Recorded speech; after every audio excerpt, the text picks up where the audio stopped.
La verdad detrás del Papa de Roma. La Iglesia Católica es una de las instituciones más antiguas y poderosas del mundo, precedida por el Papa como su máxima autoridad. Pero, ¿qué hay detrás de la fachada de santidad y pureza? ¿Qué secretos oscuros se esconden detrás de los muros del Vaticano? En este video, desentrañaremos los secretos mejor guardados de los papas, algunos de ellos tan siniestros que te dejarán los vellos de punta. Bienvenidos a Religión Oscura. A lo largo de los años, los papas y el Vaticano han estado envueltos en muchas polémicas que han dañado su credibilidad y reputación. Desde la corrupción financiera hasta los abusos a la integridad física de niños, pasando por las intrigas políticas y las filtraciones de documentos, estos escándalos han revelado las sombras y los secretos de la Santa Sede. ¿Oíste hablar del escándalo de Batileaks? Se trató de la filtración de cientos de documentos confidenciales que revelan los conflictos internos, la corrupción y las intrigas que afectaron al Vaticano durante el papado de Benedicto XVI. Los documentos incluían cartas, memorandos, faxes y correos electrónicos que mostraban las luchas de poder, los sobornos e incluso las amenazas que se daban entre los altos cargos de la Santa Sede. El principal responsable de la filtración fue Paolo Gabriele, el mayordomo personal del Papa, que tenía acceso a sus aposentos y a su correspondencia. Gabriele entregó los documentos al periodista italiano Gianluigi Nuzzi, que los publicó en un libro titulado Su Santidad, Los papeles secretos de Benedicto XVI. El libro causó un gran revuelo mediático y puso en evidencia la falta de transparencia y de unidad de la Iglesia Católica. Puedes buscarlo en línea. Sin embargo, el caso no paró allí. Gabriele fue arrestado en mayo de 2012 y sometido a un juicio en el que se le acusó de robo agravado. El mayordomo confesó su culpa y dijo que actuó por amor a la Iglesia y al Papa, al que consideraba traicionado por sus colaboradores, pero recibió una condena de 18 meses de prisión, aunque fue indultado por Benedicto XVI en diciembre del mismo año. No obstante, el escándalo de Batileaks fue uno de los factores que influyeron en la renuncia de Benedicto XVI en febrero de 2013, un hecho histórico que no se producía desde hacía casi 600 años. El Papa emérito dijo que dejaba el cargo por falta de fuerzas para afrontar los desafíos de la Iglesia, y esto es apenas la punta del iceberg. ¿Has leído alguna vez el Apocalipsis? Entonces seguramente sabrás acerca de la especulación de que el Vaticano es la bestia de 7 cabezas y el Papa, la gran ramera de Babilonia. Esta interpretación se basa en una lectura simbólica y profética de algunos pasajes bíblicos, especialmente del libro del Apocalipsis de San Juan.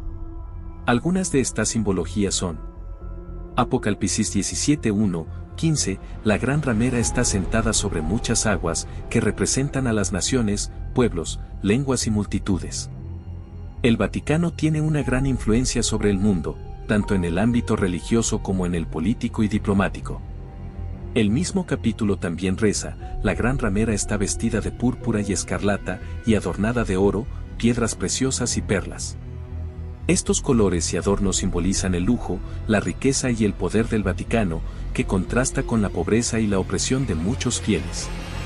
Por último, Apocalipsis 17:6, la gran ramera está ebria de la sangre de los santos y de los mártires de Jesús. El Vaticano ha sido responsable de la muerte de millones de cristianos que se opusieron a su autoridad y a sus dogmas, especialmente durante la Inquisición y las guerras religiosas. El final de la Segunda Guerra Mundial supuso el inicio de una nueva etapa para el mundo, pero también para la Iglesia Católica. Tras haber mantenido una actitud ambigua y controvertida ante el nazismo y el fascismo, el Papa Pío XII y sus colaboradores se vieron envueltos en una serie de controversias que cuestionaron su papel y su responsabilidad durante el conflicto. Gerald Steinacher, un investigador de Harvard, publicó un libro que revela documentos de viaje que indican que el Vaticano brindó ayuda a los nazis para viajar a ciertos países como Chile, Argentina y Brasil. Según Steinacher, esta ayuda se proporcionó con la esperanza de revitalizar el cristianismo en Europa y por el temor ante la creciente influencia de la Unión Soviética. A pesar de esto, el Vaticano ha optado por no hacer comentarios al respecto. Pero el Papa de aquel entonces y el Vaticano mismo, no solo ayudó a las filas del Führer a escapar de Europa, sino que también estuvo involucrado en el contrabando de arte, oro y otras propiedades pertenecientes a familias judías saqueadas y asesinadas por los nazis.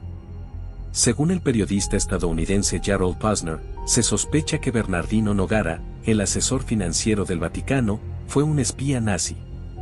Al parecer, Nogara estableció un plan despreciable que permitía a la institución invertir dinero en compañías de seguros italianas que se quedaban con los activos de los planes de seguro de vida de las familias judías asesinadas. Debido a que el Vaticano actuaba como inversor y no como asegurador directo, no estaba obligado a devolver ninguna parte del dinero obtenido a través de este esquema. Otro caso que afectó a su imagen y a la de la Iglesia fue el de los abusos de índole sexual cometidos por sacerdotes y religiosos en diferentes países, especialmente en Irlanda, Estados Unidos, Alemania y Chile. Estos casos revelaron la falta de transparencia, la complicidad y la impunidad con que se manejaron estos delitos dentro de la institución eclesiástica. El Papa tuvo que pedir perdón en varias ocasiones por el sufrimiento causado a las víctimas y afrontar las críticas y las demandas de justicia de la opinión pública y de las autoridades civiles. Incluso, hay teóricos de la conspiración que sostienen la creencia de que los archivos vaticanos albergan la mayor colección de pornografía a nivel mundial. Esta especulación ha sido respaldada por el Museo de la Erótica de Copenhague, así como por los escritos del fundador de National Review, William Buckley Jr., y la académica Camilla Paglia. Un hecho que pasmó a la humanidad cuando salió a la luz es que en el Vaticano operan redes de explotación de menores, e incluso algunas de ellas fueron expuestas antes de la renuncia de Benedicto XVI. ¿Francisco está tomando medidas suficientes para erradicar los abusos a menores, o acaso seguirá el ejemplo de Benedicto XVI y renunciará en algún momento? Puedes expresarnos tu opinión en los comentarios. Cabe decir que la perversión del papado no es algo nuevo, de hecho, existe desde hace siglos atrás. Un ejemplo de ello es la declaración del Papa Inocencio que apoyó la Inquisición en una bula emitida en 1252. Esta bula autorizaba el uso de la tortura como medio para obtener confesiones de los herejes y justificaba la violencia extrema contra ellos. La bula también establecía las penas para los culpables, que podían ir desde la confiscación de bienes hasta la muerte en la hoguera. Este documento fue una respuesta del papado a la amenaza de los movimientos heréticos, especialmente los cátaros, que se habían extendido por el sur de Francia y el norte de Italia. La bula ad estirpanda del Papa Inocencio fue una de las bases legales de la Inquisición medieval, que se prolongó hasta el siglo XV. En la historia de la humanidad, la llamada Santa Inquisición fue quien experimentó, estudió y perfeccionó la tortura de todos los tipos y niveles, llegando incluso a transformarla en una suerte de arte. Actualmente, muchas de las técnicas empleadas por la Inquisición han evolucionado en versiones más modernas y son utilizadas por milicias y mafias de diversos países. Es decir que, si estas prácticas estuvieran protegidas por derechos de autor, teóricamente pertenecerían al Vaticano. Además, muchos papas a menudo apoyaban la mutilación por puro entretenimiento. ¿Sabes qué son los castrati? Eran niños con mucho talento para cantar a quienes se les quitaban los testículos, con el fin de que conservaran su voz aguda e infantil. Esta práctica se originó en el Imperio Bizantino y se extendió por Europa durante el Renacimiento y el Barroco. Algunos papas apoyaron y fomentaron el uso de los castrati en la música sacra y en la ópera. Por ejemplo, el Papa Clemente VIII admitió castrati en el coro papal en 1599 y el Papa Inocencio XI lo ratificó en 1686 al prohibirles a las mujeres aparecer en escena. Tanto es así que existía un grupo de representantes del Vaticano que se dedicaba a visitar diferentes ciudades y pueblos, ofreciendo grandes cantidades de dinero a los padres de niños con un notable talento vocal. El objetivo no era solo llevar a estos niños a conservatorios estrictos para entrenarlos en el arte del canto, sino también someterlos a la castración. Evidentemente, esta práctica era vista como un acto salvaje incluso en aquella época. No obstante, los sacerdotes precedidos por el Papa tenían todo planeado. Ellos instruían a los padres que aceptaban el dinero a decir, si alguien preguntara, que su hijo tuvo que someterse a una amputación genital a causa de la mordedura de un cerdo. Entonces estamos frente a un enorme imperio corrupto que usa la imagen de Dios como tapado soberano de apenas 44 hectáreas, envuelto en un aura de misterio y fascinación. Entre sus imponentes muros se esconde una historia milenaria, plagada de intrigas, secretos y leyendas. ¿Qué se esconde detrás de su imponente fachada? ¿Qué secretos guardan sus archivos y sus catacumbas? En este video, revelaremos 5 cosas ocultas del Vaticano que la Iglesia Católica ha tratado de encubrir durante siglos. Bienvenido a Religión Oscura. Historia del Vaticano. Desde su fundación en el siglo IV, el Vaticano ha sido testigo de los grandes cambios políticos y religiosos de la humanidad. Ha visto caer imperios, surgir nuevas religiones y gestarse guerras y revoluciones. Su papel como centro de la Iglesia Católica le ha otorgado una influencia significativa en el desarrollo de la civilización occidental. Sin embargo, el poder del Vaticano no ha estado exento de controversias. A lo largo de su historia, ha sido acusado de corrupción, nepotismo e intromisión en asuntos políticos. Algunos lo consideran una fuerza conservadora que obstaculiza el progreso social, mientras que otros lo ven como un faro de esperanza y valores en un mundo cada vez más secularizado. Pero con sus luces y sus sombras, con sus secretos y sus tesoros, es un lugar que siempre está en el punto de mira de los creyentes y no creyentes por igual, y que nos mantiene investigando y preguntándonos sobre su pasado. De esta manera, algunas personas tenaces han conseguido revelar 5 cosas impresionantes acerca de la Santa Sede. Número 5. Exorcismos papales. ¿Crees que los demonios existen o eres escéptico? Por curioso que parezca, la creencia en la posesión demoníaca es parte de la doctrina de la Iglesia Católica. El Código de Derecho Canónico establece que los obispos deben designar exorcistas en cada diócesis para atender casos de posible posesión. Incluso, papas como Juan Pablo II y Benedicto XVI han participado en estos rituales. Sin embargo, la existencia de la posesión demoníaca no está científicamente comprobada. Muchos expertos consideran que los síntomas que se atribuyen a la posesión pueden ser explicados por causas médicas o psicológicas. A pesar de la controversia, la práctica del exorcismo continúa vigente en la actualidad. La Iglesia Católica mantiene una postura oficial que reconoce la posibilidad de la posesión demoníaca y la necesidad de realizar exorcismos en casos específicos. El ritual del exorcismo es complejo y puede durar varias horas. Se utilizan oraciones, agua bendita, cruces y otros objetos religiosos para expulsar al demonio del cuerpo de la persona poseída. A lo largo de la historia, se han realizado miles de exorcismos. Algunos casos famosos incluyen la posesión de Annelies Michel en Alemania en la década de 1970 y Roland Doe en Estados Unidos en la década de 1940, que inspiró la película El Exorcista. Número 4. Complicidad con el nazismo.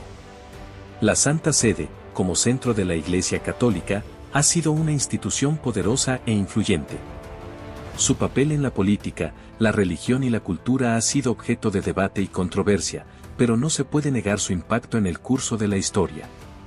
Además, han sido acusados de hacerse la vista gorda a su conveniencia, más de una vez. Un ejemplo de ello ocurrió durante los actos atroces cometidos por Adolf Hitler. En las sombras de la Segunda Guerra Mundial, el Vaticano se encontró en una posición precaria, balanceándose en la cuerda floja de la diplomacia y la moralidad. La relación entre el Vaticano y el régimen nazi ha sido objeto de intensos debates y especulaciones. Algunos historiadores señalan que, bajo el pontificado de Pío XII, la Santa Sede mantuvo una postura de neutralidad pública, mientras que otros acusan al Vaticano de una complicidad tácita con los horrores del nazismo. Documentos y testimonios de la época sugieren que, aunque el Vaticano estaba al tanto de la persecución y el exterminio sistemático de los judíos, optó por una diplomacia cautelosa, priorizando la preservación de la Iglesia y sus intereses sobre la explícita de las acciones del Tercer Reich. Algunos argumentan que el Vaticano colaboró con el régimen nazi para mantener su poder e influencia. Al día de hoy, luego de casi 80 años desde el Holocausto, la humanidad sigue sin tener una respuesta concreta a hasta qué punto el Vaticano fue cómplice de los crímenes del infame Adolf Hitler y la avanzada nazi. Número 3. Prohibición de autopsias. Durante 7 siglos, desde la caída del Imperio Romano hasta el siglo XIII, la Iglesia Católica mantuvo una férrea prohibición sobre la práctica de autopsias. Esta postura, enraizada en la profunda creencia de la sacralidad del cuerpo humano, generó un velo de misterio en torno a la muerte de miles de personas y obstaculizó el avance del conocimiento médico. Las razones detrás de la prohibición eran de índole religiosa. Se consideraba que el cuerpo era un templo del alma, creado a imagen de Dios, y por lo tanto, profanarlo mediante la disección era un acto de sacrilegio. Además, la Iglesia sostenía que la muerte era un evento natural y que la autopsia era una interferencia en el plan divino. Esta postura tuvo un impacto significativo en el desarrollo de la medicina. Sin la posibilidad de estudiar el cuerpo humano de forma interna, el conocimiento médico se estancó. Los médicos se basaban en textos antiguos, a menudo plagados de errores, y en la observación superficial de los síntomas para diagnosticar enfermedades. Sin embargo, no todos se sometieron a la prohibición. Algunos médicos, movidos por su curiosidad y deseo de comprender mejor el cuerpo humano, desafiaron la autoridad de la Iglesia y practicaron autopsias en secreto. Estos pioneros, a riesgo de ser excomulgados o incluso perseguidos, sentaron las bases para la anatomía moderna. No fue hasta el surgimiento de las universidades y el resurgimiento del pensamiento científico que la práctica de la autopsia comenzó a ganar aceptación. Figuras como Mondino de Liuzzi, considerado el padre de la anatomía moderna, desafiaron abiertamente la prohibición de la Iglesia y realizaron autopsias públicas, desentrañando los secretos del cuerpo humano y abriendo un nuevo capítulo en la historia de la medicina. La prohibición de las autopsias por parte de la Iglesia Católica es un capítulo complejo en la historia de la humanidad.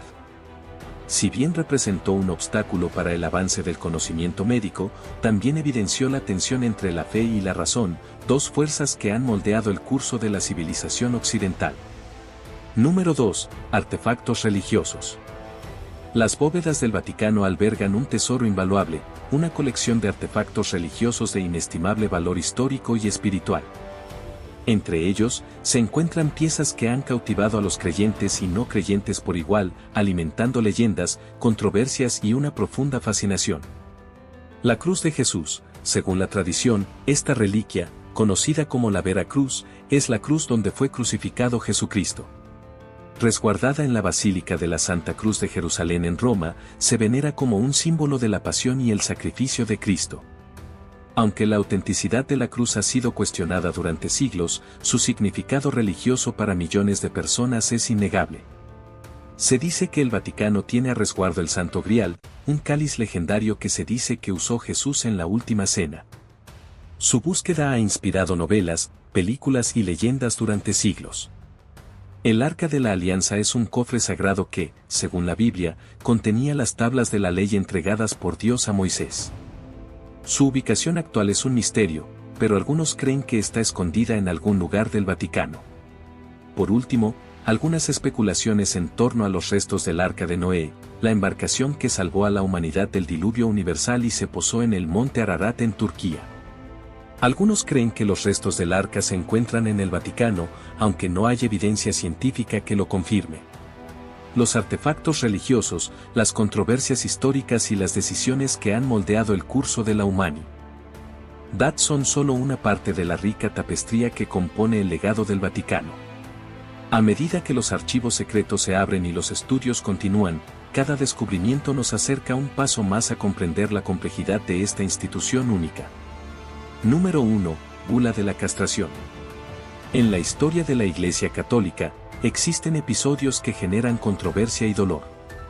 Uno de ellos es la bula papal Cum Internom Nullos, emitida en 1442 por el Papa Eugenio IV, que ordenaba la castración de hombres de raza negra como medida para combatir la sodomía y otros actos nefandos.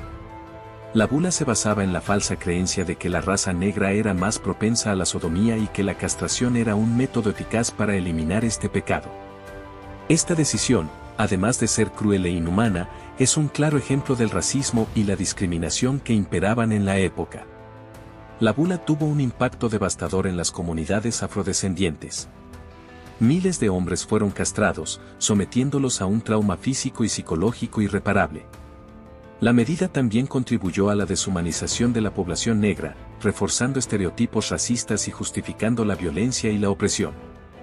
Afortunadamente, la bula fue revocada en 1462 por el Papa Pío II. Desde su reconocimiento como Estado independiente en 1929 tras el Tratado de Letrán, el Vaticano ha jugado un papel crucial en la configuración del mundo moderno. Ha sido un refugio para la espiritualidad y la erudición, pero también un escenario de intrigas y secretos.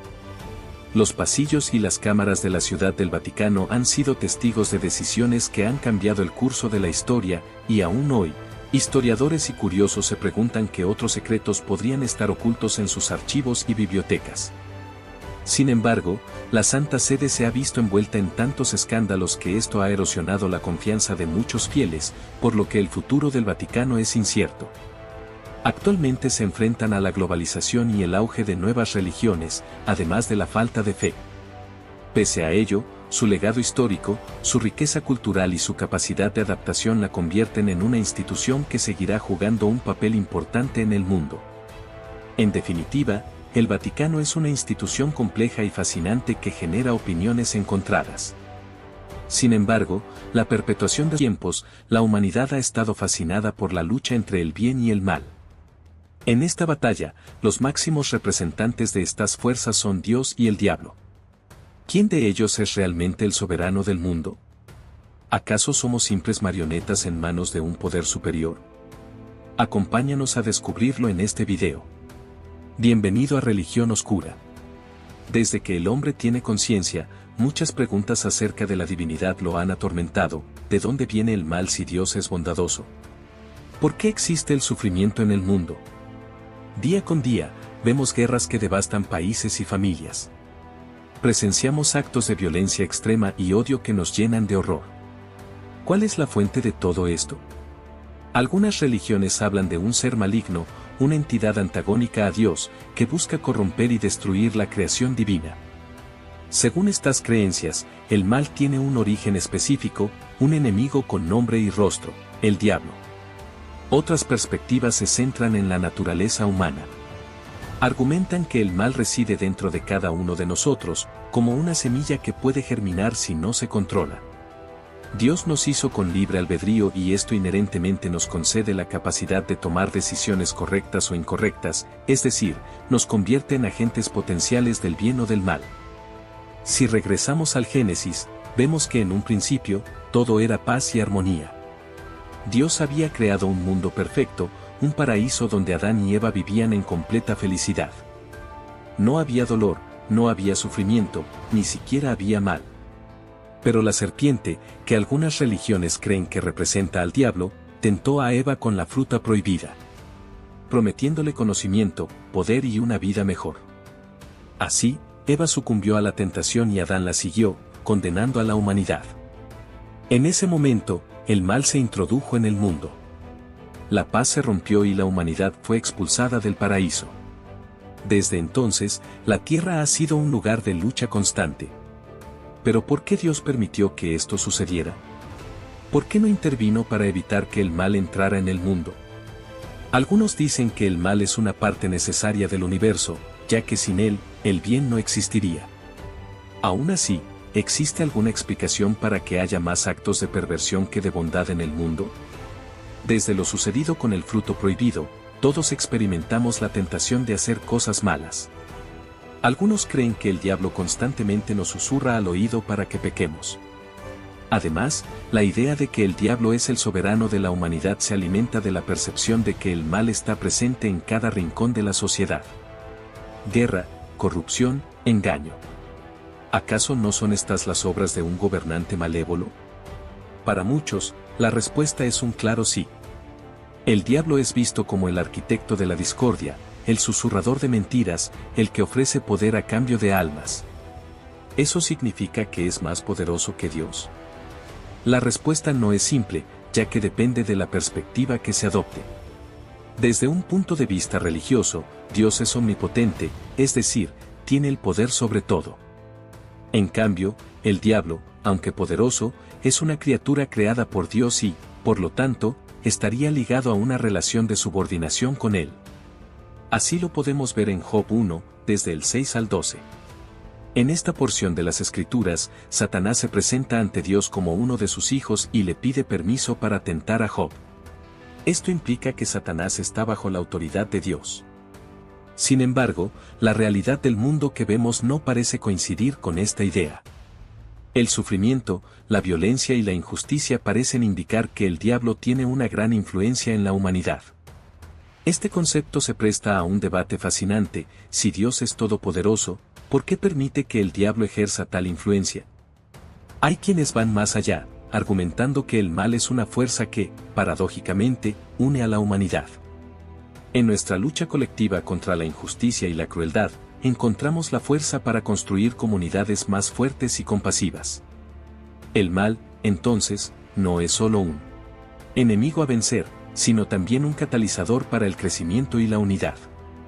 Esto sugiere que el diablo es un medio para que la gloria de Dios se manifieste en el mundo, pero esto ocurrirá justamente cuando vuelva el Mesías. En la ideología de muchas tradiciones, el retorno del Mesías es un evento de transformación mundial y un punto de inflexión en la historia de la humanidad. Se dice que, con su llegada, el mal que ha plagado al mundo será confrontado y finalmente erradicado de la faz de la tierra. Imagina un mundo que ha vivido bajo la sombra del mal, un lugar donde la injusticia y el sufrimiento han sido comunes. Ahora, cuando el Mesías regrese, no solo lo hará como Salvador, sino como juez y redentor. En este momento decisivo, se cree que el diablo, el instigador del mal, será despojado de su poder y enfrentará la justicia divina. Las fuerzas del bien y del mal chocarán en una batalla decisiva. Los ángeles combatirán con valor, mientras que los demonios sembrarán el caos y la destrucción. Mas el Mesías extenderá su mano, y una luz radiante disipará las tinieblas. Los demonios retrocederán, aterrorizados por la magnificencia divina, y serán arrojados al lago de fuego. La promesa de este futuro actúa como un faro de esperanza para aquellos que han anhelado la paz y la bondad. Además, tanto la Biblia como el Corán nos enseñan que Dios es el soberano supremo, el único con poder para dar vida y muerte, para determinar el destino de la humanidad. En la Biblia, el libro de Isaías declara: así dice el Señor, el cielo es mi trono, y la tierra es el estrado de mis pies. Este versículo evoca la imagen de un rey cuyo trono se eleva por encima de todo, con la tierra misma sirviendo como mero reposapiés, un símbolo de su autoridad incontestable. ¿Esto significa que Dios no ha acabado con el mal porque no ha llegado el momento? La persistencia del mal en nuestro mundo es una cuestión que ha desafiado a teólogos y creyentes por siglos, y la idea de que Dios no ha acabado con el mal porque aún no ha llegado el momento adecuado es una interpretación que resuena en el corazón de muchas doctrinas religiosas. Según esta visión, hay un plan divino en marcha, un diseño misterioso que se desenvuelve con el paso del tiempo y cuya culminación traerá consuelo y justicia a la creación. Piensa en un reloj cósmico, cuyas manecillas avanzan no al ritmo de los segundos, sino al de las eras. En este gran esquema, cada tic-tac es un evento crucial para la raza humana, desde el más mínimo acto de bondad hasta el más devastador desastre. Dios, en su sabiduría infinita, observa y guía este proceso, permitiendo que el mal exista como parte de un juicio mayor que está por venir. Sin embargo, este concepto nos lleva a reflexionar sobre nuestra propia responsabilidad en la lucha contra el mal. Si estamos en un periodo de espera, ¿no es acaso nuestro deber actuar como agentes del bien? ¿Estaremos realmente listos para el día del juicio? Pero más allá de eso, si Dios no interviene directamente en el mundo, es porque eso destruiría nuestra libertad. Por eso Él nos guía a través de su palabra y nos da la fuerza para superar las dificultades, hasta que llegue el momento en que morará junto a nosotros por la eternidad. Entonces, ¿el mal es inevitable, o es una prueba que podemos superar con la ayuda de Dios? La respuesta está en nuestro interior, en la búsqueda constante de la verdad y la justicia. Recuerda que puedes contarnos tu opinión en la caja de comentarios. ¿Quién crees tú que gobierna al mundo? Si te gustó este video, no olvides darle like y compártelo con tus amigos. Y recuerda suscribirte al canal para que no te pierdas nuestro próximo viaje.